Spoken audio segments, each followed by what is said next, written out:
Hello, fellow puzzlers. Welcome back to the Christmas puzzle. So I think I just did about 20 minutes of content without pressing the record button.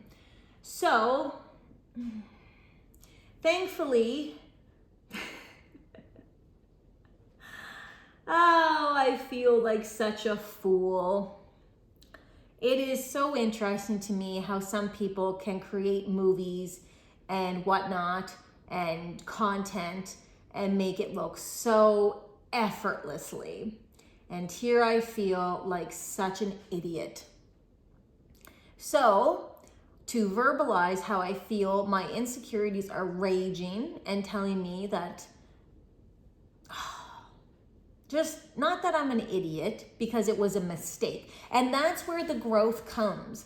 Because the old me would have said, what an idiot, shut it down, put it away, cancel the channel, scrap your idea, you're a dummy. That's where my brain goes. But through counseling and growth and really creating this channel, I feel enough confidence to say and record that I made a mistake. And that's gonna happen in your puzzle, and that's gonna happen in your life, and that's gonna happen in life in general. Things happen, we have to learn how to cope with healthy strategies and do better. That is, I think, my biggest takeaway from life at 39 years old. That probably is different than when I was in my glory days of, let's say, the 20s. Maybe not so much responsibility and so many things, challenges and adverse events at that time in my life. But perhaps I will think differently as the years continue to go on. I do think, completely off topic, I do think that we are missing the opportunity to revel in, here comes one of my dogs, sorry guys. We are missing the opportunity to revel in the experience and history of past generations, because I have always been close to people older than myself. I don't know why, I think it's just how I grew up.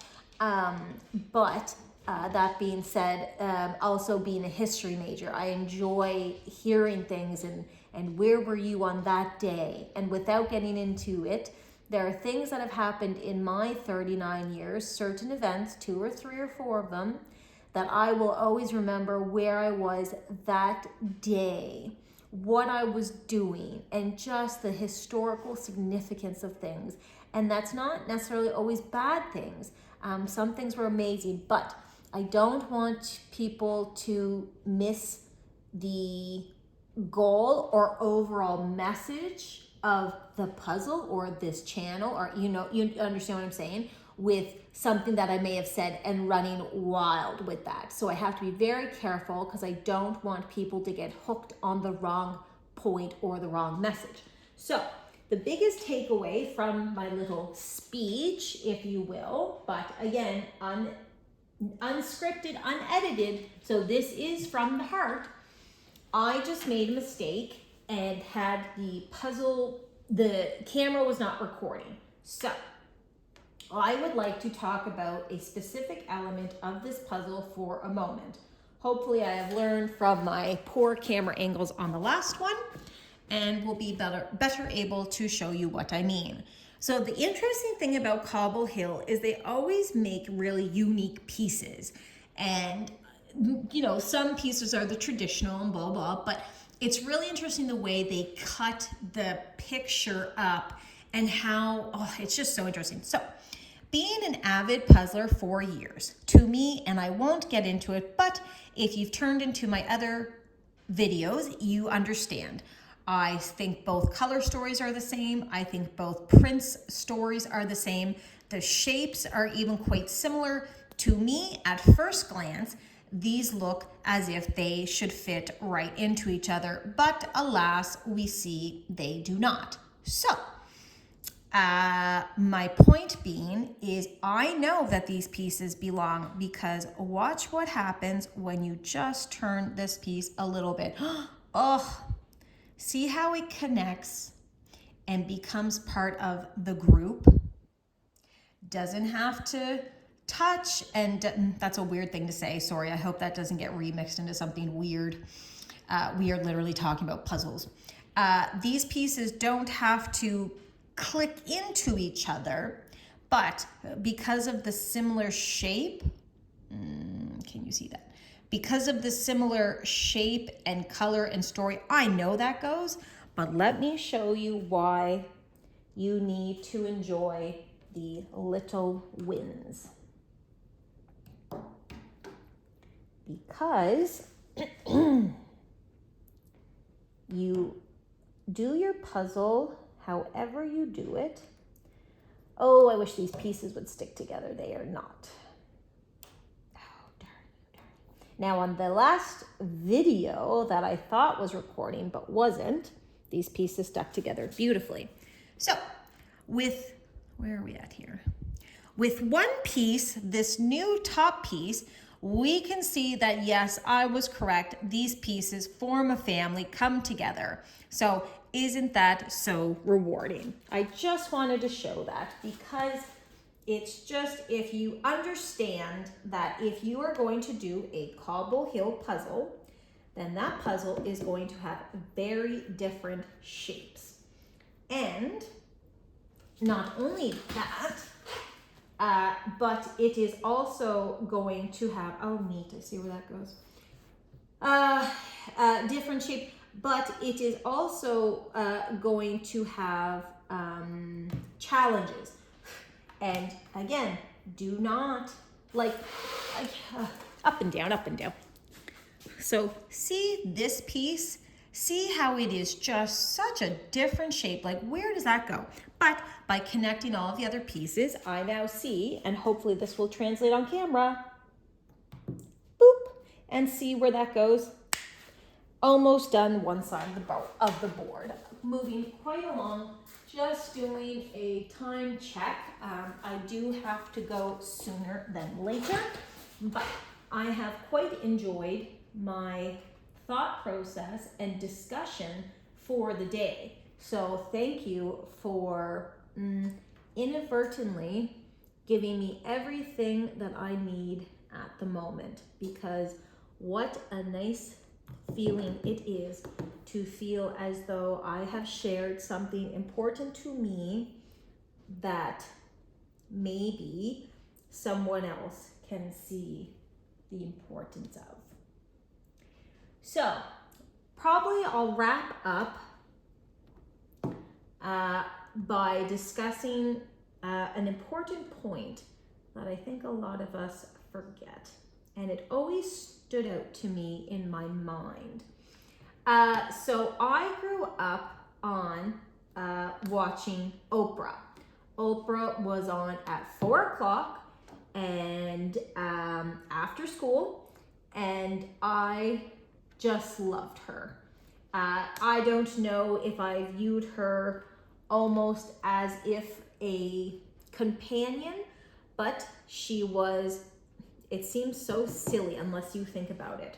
She was always there at the same time.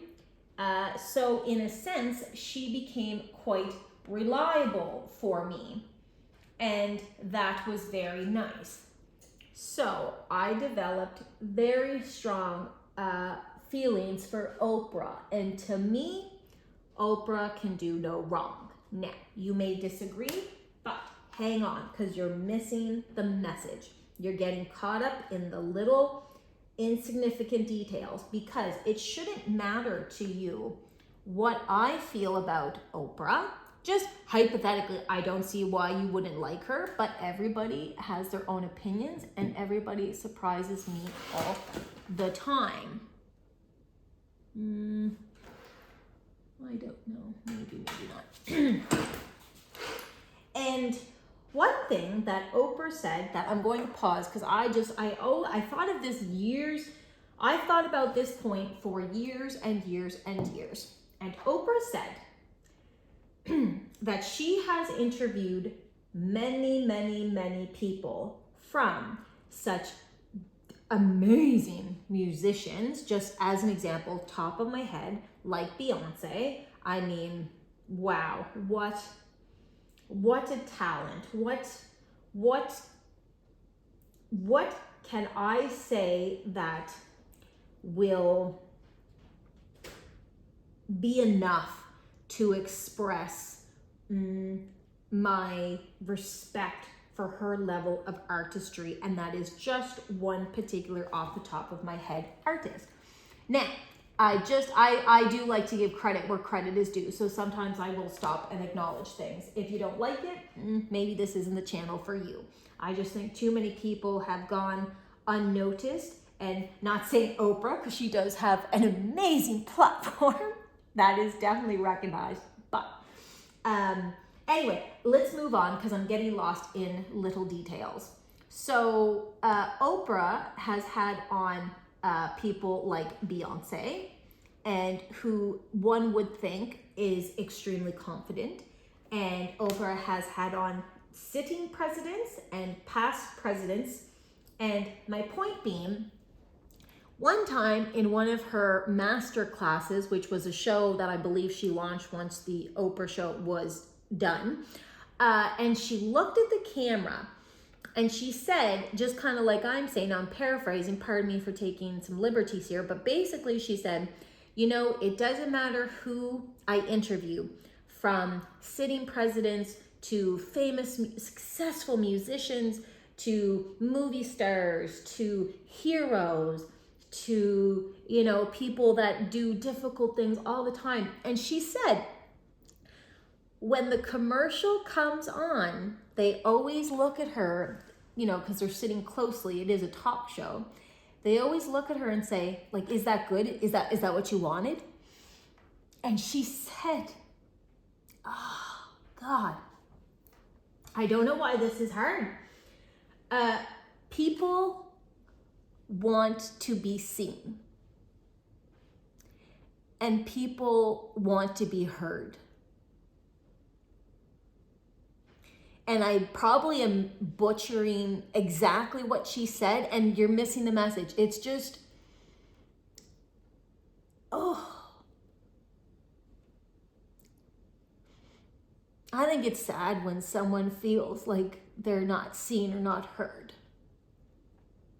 Because then that cements their insecurities. And that is a dangerous, dangerous way for your brain to function.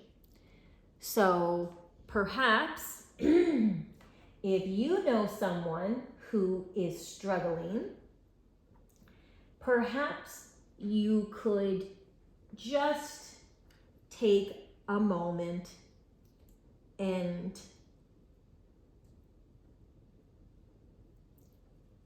just think about how hard this must be if perhaps the person, and you don't know, because they do such a good job of hiding everything, because maybe they have tried to reach out before, but they were told, oh, just be happy. Oh, just let it go. Oh, this, oh, that. And I think that can become dangerous, because I think that I think the way it goes sometimes for some,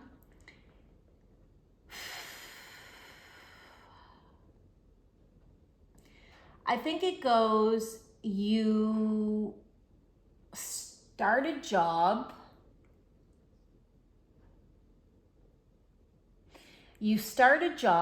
and you wanna, if you're excited about it. Now, I'm more so talking about healthcare at the moment, because that I think is an area that everyone would agree that all healthcare professionals are struggling. Again, just trying to work in amongst of COVID and all of that stuff. Everything changed.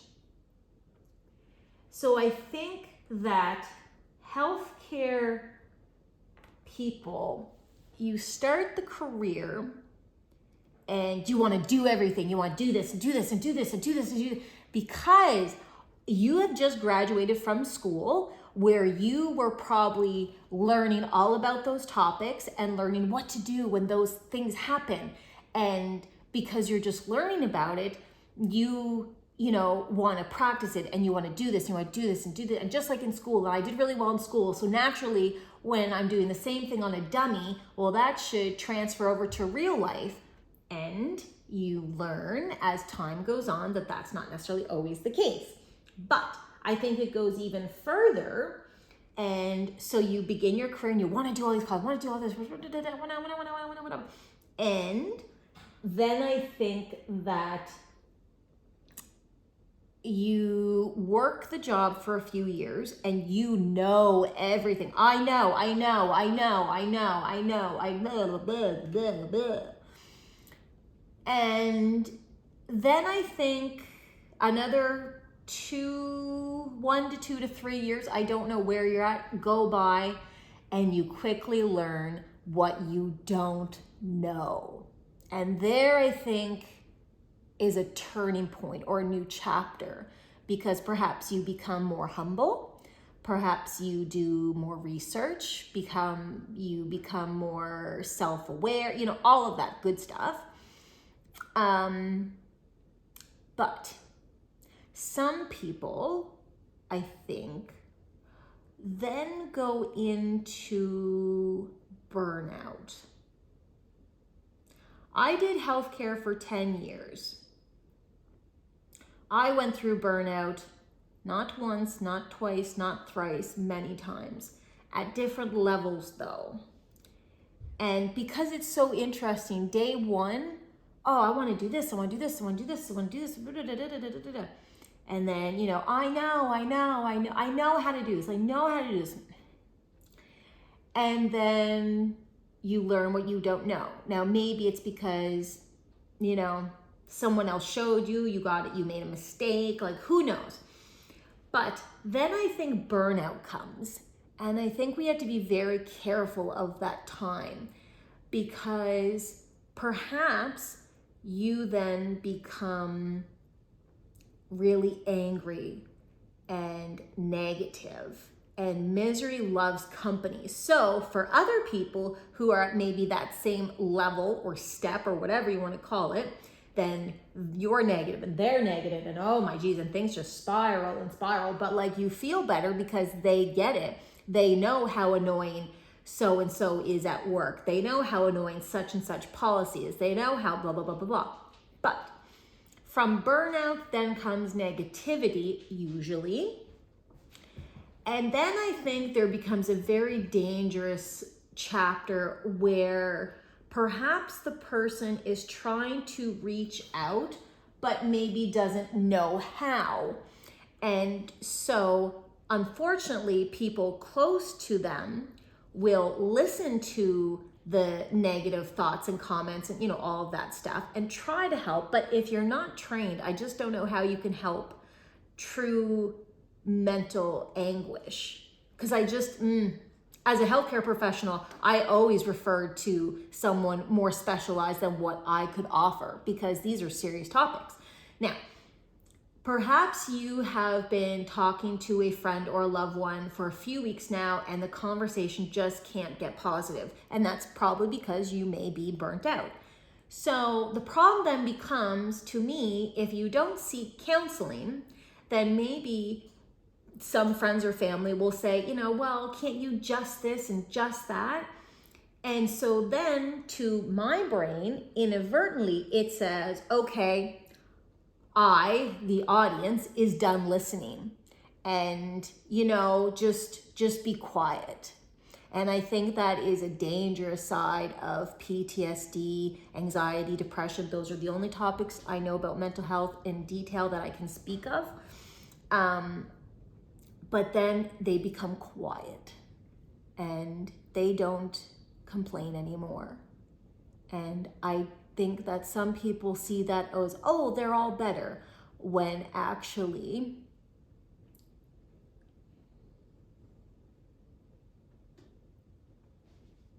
they may be questioning the worthwhileness of their life.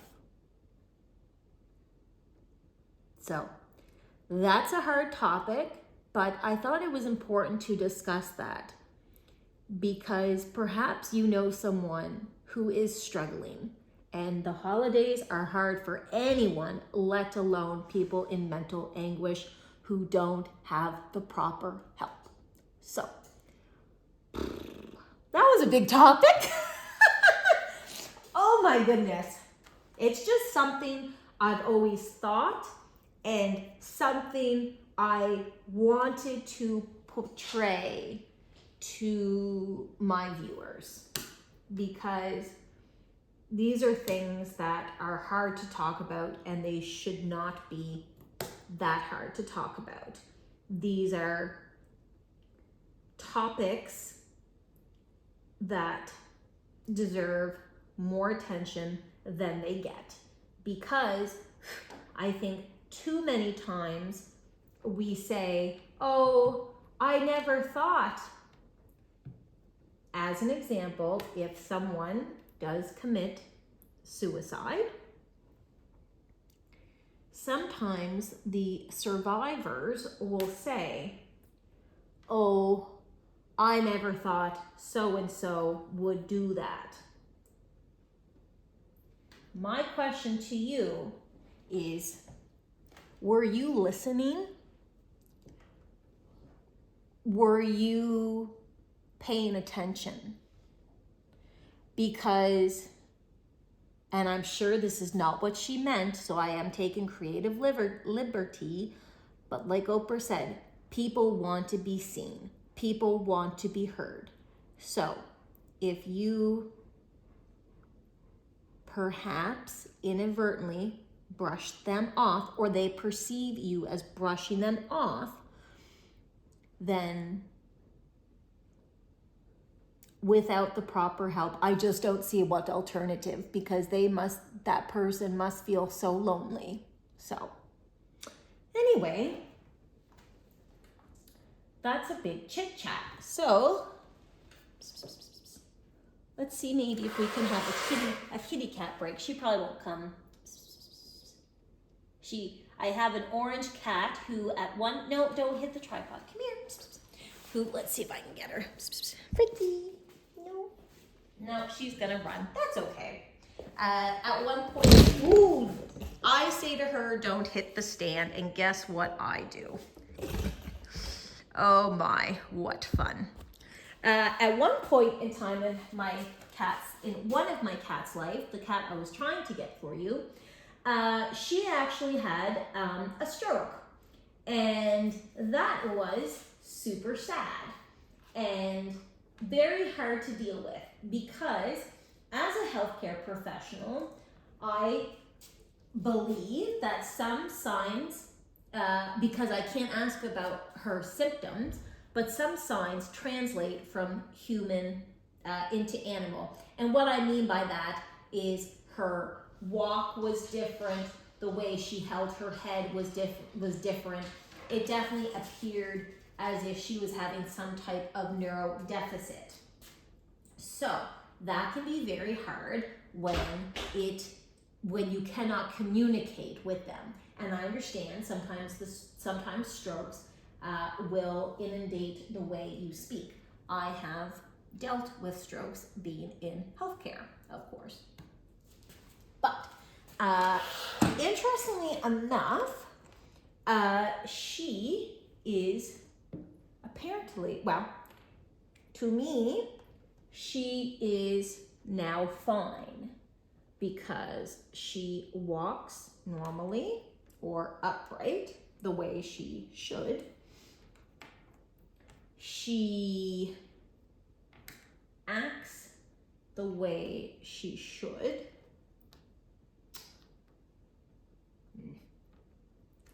And there we go.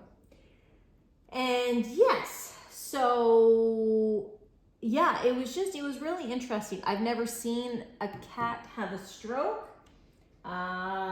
For some reason, I am not even ashamed, but I didn't know it was a thing. But like, of course it would be. Like, why would I think it would be any different? I don't really know. But anyway, nonetheless, she is okay. But sometimes she does get a little bit more, what's the word? She does get a little bit more skittish, maybe. And then other times she'll crawl right up on your lap and, you know, have a snooze or do her thing or whatever. She is a funny little cat, and really all of my animals are funny little animals, to be honest. So yes. Okay, let's see. How are we progressing along here? Oh, that will go in there nicely. Excellent. Good job, me. This one here, maybe. I really do enjoy the way Cobble Hill cuts their pieces. It is always interesting to see how the things are going to fit together. It has to be off another piece somewhere. Anyway. Such is life, though, isn't it? It's just trials and tribulations, I guess. That's the dog. Okay, go there. Love that. Love how stuff just falls into place. Isn't that just so great when that happens for people? Nothing better, I swear. Okay, so let's do a time check just to make sure I'm not missing. No, I have a few more minutes. So one other thing that I would like to talk about is the struggles for the life partner. Now, whether you want to be husband, wife, spouse, Kamala, I don't know, whatever you want to call it. Again, don't miss the point. So perhaps you are off work, and so your life partner thinks that you should do more activities around the home, i.e. chores. Now, this is no comment on my own experience, as my husband is good around the house. And when I was at one of my worsts, he, without even, not acknowledgement, but without even missing a beat, picked up the slack. So I am fortunate, but I want to acknowledge, because I read this in an article one time, and it said how sometimes people, what am I doing now here? Oh, the wrong one. Oh, no, I don't. Okay. Sometimes people with PTSD will struggle with simple things like cleaning the house or chores. And the spouse may need to pick up said slack. And, you know, I don't know why that is. I'm really interested to learn why that is. So if you're feeling, I just wanted to touch base quickly on that. If you are feeling perhaps, you know, I just can't, hypothetically, I just can't do the dishes. I just cannot face going in the kitchen. I think that is okay. I don't really see a big problem with that. Now, mind you, Nimsy, go lie down, please. Now, mind you, you know, I say that without really knowing what your circumstances are.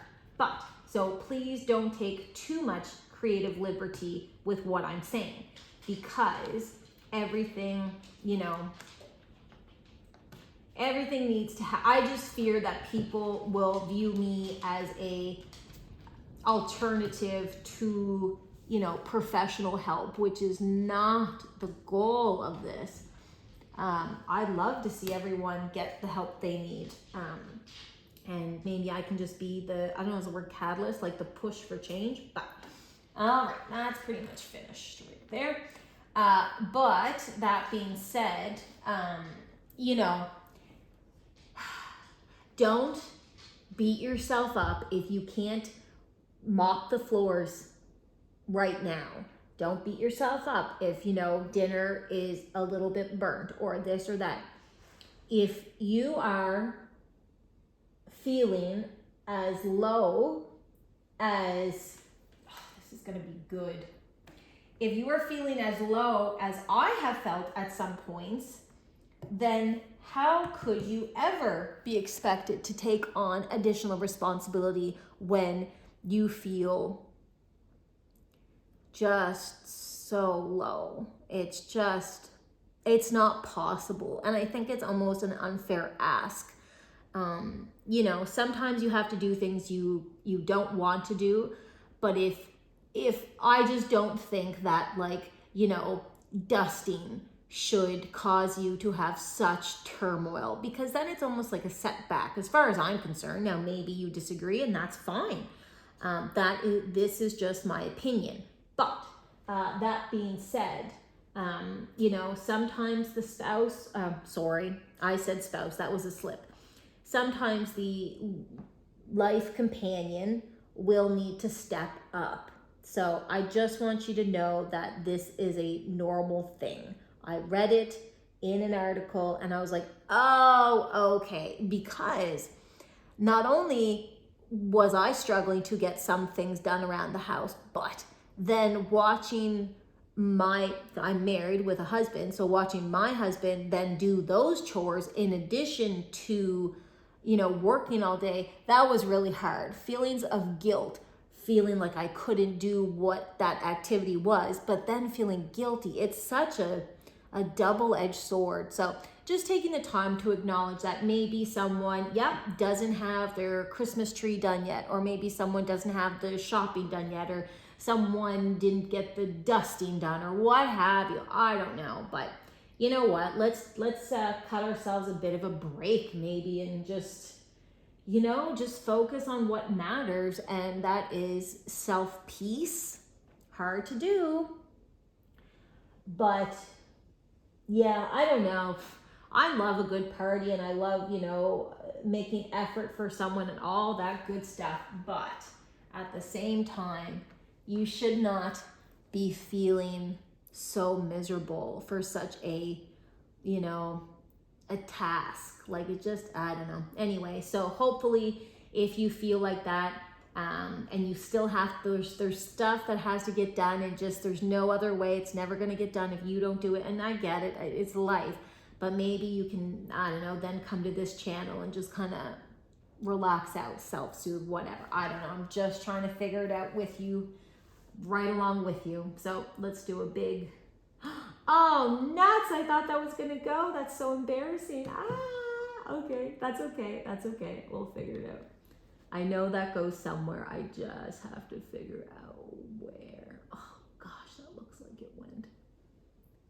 Okay, but I know, where is it here? This is gonna fit, and it's gonna be so nice because we're getting past the middle of the board. Oh, beautiful.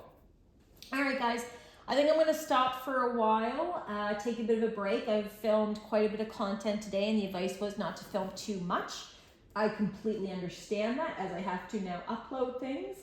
But anyway, yeah, thanks for hanging out with me for this afternoon. I really appreciate it. I hope I've given you some things to think about. And, you know, I'm not trying to start fights or start wars, or, you know, like, not to be dramatic, but to start anything. I'm just here to create a little space of the internet that may be beneficial for some people at this moment. And because, again, I know that I am getting a lot of joy out of doing this puzzle this time by making a channel. It is so much fun to me. So hopefully you guys agree. Please like this video. Subscribe, help me create a platform for change through puzzling. I still have to figure out my ending. Anyway, puzzle with me and my PTSD. Happy holidays, guys. Have a great night.